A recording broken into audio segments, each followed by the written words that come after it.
Iridium ലോഹക്കച്ചവടത്തിന്റെ മറവിൽ ആലപ്പുഴയിൽ വ്യാപക തട്ടിപ്പ്. 3/4 കോടി നഷ്ടമായ യുവാവിന്റെ പരാതിയിൽ ഹരിപ്പാട് പോലീസ് കേസെടുത്തു. അമേരിക്കൻ ബഹിരാകാശ ഏജൻസിയായ നാസയുടെ ഉൾപ്പെടെ പേരുപയോഗിച്ചായിരുന്നു തട്ടിപ്പ്. പണം മുടക്കിയാൽ കുറച്ചു ദിവസത്തിനുള്ളിൽ ഇരട്ടിത്തുക മടക്കി നൽകാമെന്നായിരുന്നു വാഗ്ദാനം. ഇറിഡിയം വാങ്ങുന്നതാകട്ടെ ബഹിരാകാശ ഏജൻസിയായ നാസയിൽ നിന്നും.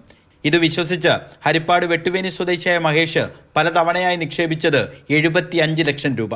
പക്ഷേ മാസം പലത് കഴിഞ്ഞിട്ടും 1 രൂപ പോലും തിരികെ ലഭിച്ചില്ല. പരാതിയിൽ ഹരിപ്പാട് പോലീസ് കേസ് രജിസ്റ്റർ ചെയ്തു.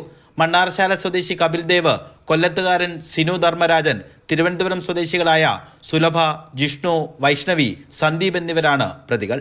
ആലപ്പുഴ വിയ്യപുരം സ്വദേശിക്കെതിരെയും സമാന പരാതിയുണ്ട്. ഇറിഡിയം നൽകാമെന്ന് പറഞ്ഞ ഇയാൾ 200ഓളം പേരിൽ നിന്ന് കോടിക്കണക്കിന് രൂപ വാങ്ങിയിട്ടുണ്ടെന്നാണ് കൊല്ലം സ്വദേശി വിയ്യപുരം പോലീസിൽ നൽകിയ പരാതി. തട്ടിപ്പുകൾക്ക് പിന്നിൽ പരസ്പര ബന്ധമുള്ള വൻ സംഘങ്ങളാണെന്നാണ് പോലീസിന്റെ നിഗമനം. മാതൃഭൂമി ന്യൂസ്, ആലപ്പുഴ.